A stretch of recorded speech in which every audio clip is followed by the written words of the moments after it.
Study of laws and GS with me APO and civil जज channel में सभी का स्वागत है। इस चैनल के माध्यम से यूपी एपीओ सिविल जज का संपूर्ण पाठ्यक्रम पढ़ाया जा रहा है। साथ ही साथ समान अध्ययन व करंट अफेयर्स भी पढ़ाए जा रहे हैं। इसलिए अन्य परीक्षाओं की तैयारी करने वाले अभ्यर्थी भी इस चैनल के माध्यम से समान अध्ययन व करंट अफेयर्स पढ़ सकते हैं। समान अध्ययन में मध्यकालीन इतिहास पढ़ाया जा रहा है।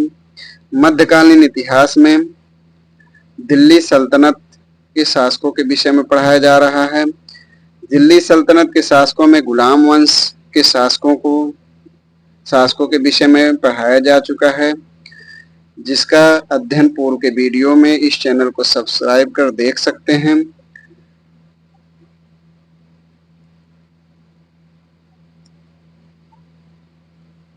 दिल्ली सल्तनत के अगले वंश खिलजी वंश, जिनका शासन 1290 से 1320 ईस्वी है। खिलजी वंश के शासकों के विषय में पढ़ाया जा रहा है। खिलजी वंश के शासकों में जलालुद्दीन फिरोज खिलजी, अलाउद्दीन खिलजी, कुतुबुद्दीन मुबारक खिलजी हैं। जलालुद्दीन फिरोज खिलजी, जिनका शासन 1290 से 1296 ईस्वी तक है, इनके विषय में पूर्व के वीडियो में कुछ महत्वपूर्ण तथ्यों को पढ़ाया गया है। जलालुद्दीन फिरोज ही खिलजी वंश के संस्थापक थे। इन्होंने 70 वर्ष की उम्र में दिल्ली सल्तनत के सुल्तान बने थे।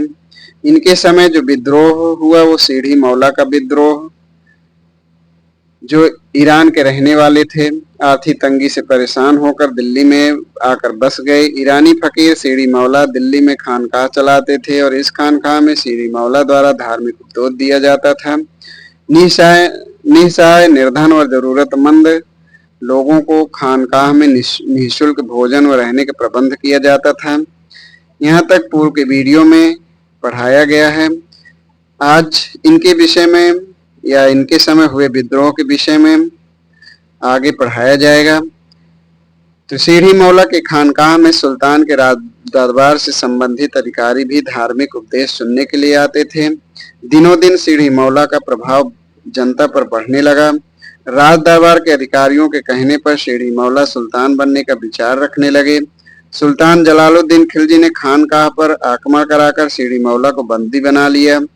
राजद्रोह के आरोप में सीढ़ी मौला को सुल्तान के आदेश पर हाथी के पैरों तले कुचलवा दिया गया। अगला इनके समय जो अगला विद्रोह हुआ वो मालिक छज्जू का विद्रोह।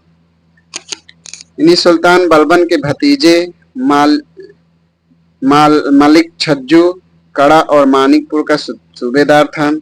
इन्होंने अपनी स्वतंत्रता घोषित करके मुंगीसुद्दीन की उपाधि धारण कर लिए और अपने नाम के सिक्के चलवाए। मलिक छज्जू दिल्ली पर अधिकार करने के लिए अपनी सेना लेकर चल दिए।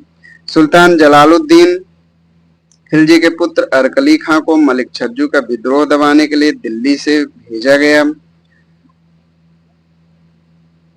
अरकली खां तथा मलिक छज्जू के बीच बंदाऊ में युद्ध हुआ। इस युद्ध में मलिक छज्जू की पराजय हो गई। अरकली खां ने मलिक छज्जू को बंदी बनाकर चेहरे का हुलिया बिगाड़ दिए और सुल्तान के समक्ष उपस्थित किए। सुल्तान ने मलिक छज्जू पर दया करके क्षमादान दे दिए। सुल्तान के आदेश से मलिक छज्जू को सूबेदार बनाकर मुल्तान भेज दिया गया। जलालुद्दीन फिरोज खिलजी के समय में 2000 मंगोलों ने इस्लाम धर्म स्वीकार करके दिल्ली में बस गए। इन्हें नवीन मुसलमान कहा जाता है। जलालुद्दीन खिलजी ने अपने भतीजे अलाउद्दीन खिलजी का कड़ा और मानिकपुर का सूबेदार नियुक्त कर दिए। यानी जलालुद्दीन ने अपने भतीजे अलाउद्दीन खिलजी को कड़ा और मानिकपुर का सूबेदार नियुक्त किए थे। अलाउद्दीन खिलजी ने भिलसा और चंदेरी, जो मध्य प्रदेश में है, पर आक्रमण करके धन लूटा। इससे अलाउद्दीन की प्रतिष्ठा में वृद्धि हो गई। सुल्तान जलालुद्दीन खिलजी ने अलाउद्दीन की वीरता से प्रभावित होकर अयोध्या का भी सूबेदार बना दिए।